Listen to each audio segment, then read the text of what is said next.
Responsibility of principals. Principals have several responsibilities to their agents.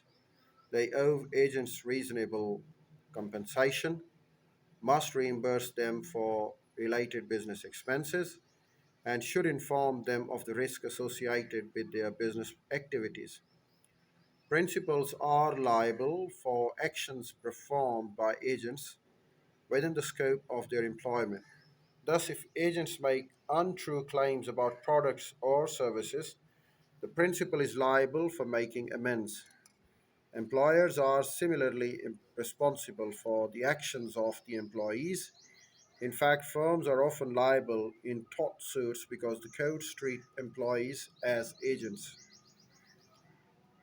Businesses are increasingly being held accountable for criminal acts by employees.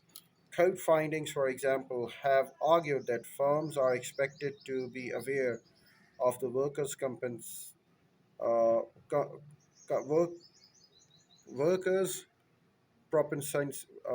compensations, and if there are any acts of violence against the workers, they need to check on their employees and then convict the violators if the situation asks for it.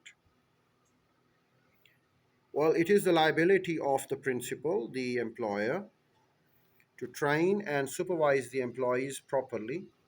Suppose, for instance, that a delivery service hires a driver with a history of driving while intoxicated. If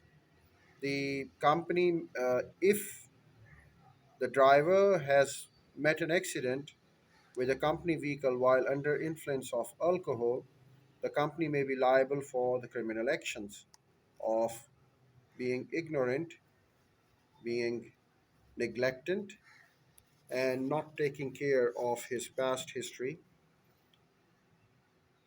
Commercial law, the mercantile law. Managers must be well acquainted with the most general laws affecting commerce.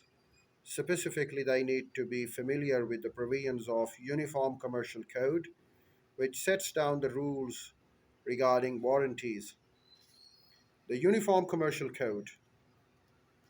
For many years, companies doing business in more than one state faced a special problem. Laws governing commerce varied sometimes widely from state to state. In 1952, however, the National Conference of uh, Commissioners on Uniform State Laws and the American Law Institute drew up the Uniform Commercial Code UCC, subsequently accepted by every state except Louisiana. The UCC describes the right of the buyers and the sellers in transaction.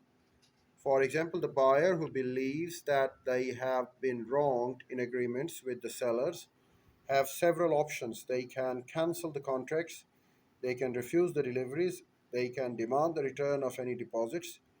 In some cases, they can buy the same product elsewhere and sue the original contractors to recover any losses uh, incurred. Sellers too have several options. They can cancel contracts, withhold deliveries, and sells goods to the other buyers. If goods have already been delivered, sellers can repossess them or sue the buyers for purchase prices. Warranties. A warranty is a seller's promise to stand by its product or services. If a problem occurs after the sale, the warranties may be express or implied.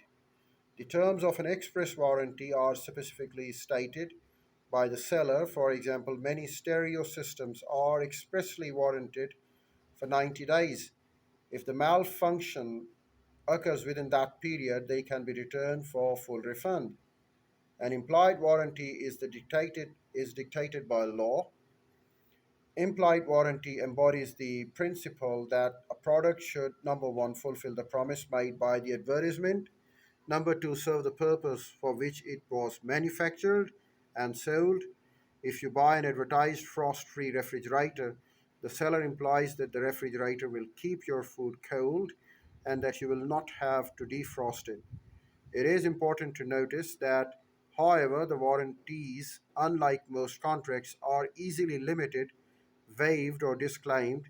Consequently, they are source of more and more tort action as dissatisfied customers seek redress from producers.